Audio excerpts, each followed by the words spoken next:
अस्सलाम वालेकुम। मैं हूं औरंगजेब जब्बार और इस वक्त जो है मैं कराची के सेंट्रल पुलिस ऑफिस में मौजूद हूं। यहाँ पे जो है वो आज वजीर दाखिला सिंध, आईजी सिंध और जो सीटीडी के पुलिस के अफसरान हैं उनकी जानिब से एक प्रेस कॉन्फ्रेंस की गई और उसमें ये बताया गया कि कराची एयरपोर्ट पर जो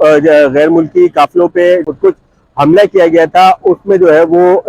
जो कानून नाफिज करने वाले इदारे हैं उनको बड़ी कामयाबी मिली है। और इससे कामयाबी जो है वो इस सूरत में मिली है कि इसका जो मरकजी सहूलतकार था और जो मास्टरमाइंड था जावेद उर्फ समीर, उसे गिरफ्तार कर लिया गया है। इसके मुलजिम की जो गिरफ्तारी है वो आरसीडी शारा से जो है वो अमल में आई है और इसी के साथ साथ जो है वो एक खातून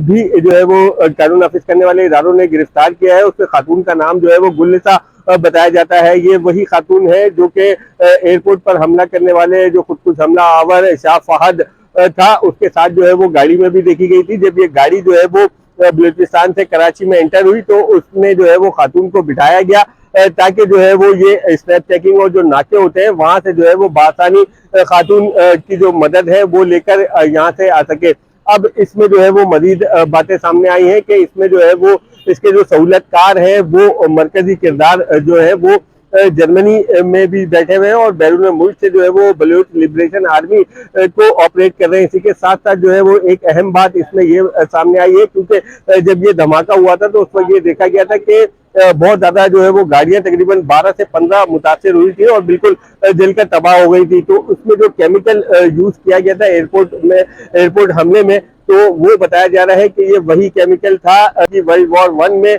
और 2 में जो है वो इस्तेमाल किया गया था, जिसकी वजह से इतनी ज्यादा तबाही फैली थी। ये गिरफ्तारी जो है वो इस तरह से अमल में आई कि जो चेचिस मिला था और जो हमले की जगह से जो हाथ मिला था उसकी जब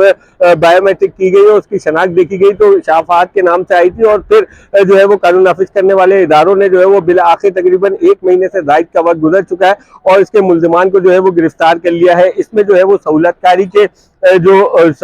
जो है वो बहुत सारे अनासर ने जो है वो अंजाम दिए, जिनमें हब चौकी पर मौजूद एक बैंक जिसमें जो है वो 71 लाख रुपए की गाड़ी खरीदी गई थी, उसकी ट्रांजैक्शन हुई थी। और इसके टेरर फाइनेंसिंग में जो है वो बैंक का अमला जिसका नाम जो है वो बिलाल बताया जा रहा है, वो भी जो है वो इसमें टेरर फाइनेंसिंग में नामजद है। इसी के साथ साथ जो है वो और भी कई नाम है, जिसमें जो है वो एक रक्षा ड्राइवर फरहान और इसके साथ साथ जो है वो और भी एक नाम था शरीफुल्ला, जो कि इससे तमाम तर मामले में जो है वो सहूलतकारी कर चुके हैं। और अब जो है वो कानून नाफिज करने वाले इदारों ने जो है वो इन मुल्जिमान के गिर्द जो है वो शिकंजा तंग कर लिया और बताया जा रहा है कि जल्द बाकी मुल्जिमान को भी जो है वो गिरफ्तार कर लिया जाएगा। इसी के साथ साथ जो है वो कई अहम उमूर पर जो है वो आज की प्रेस कॉन्फ्रेंस की गई थी।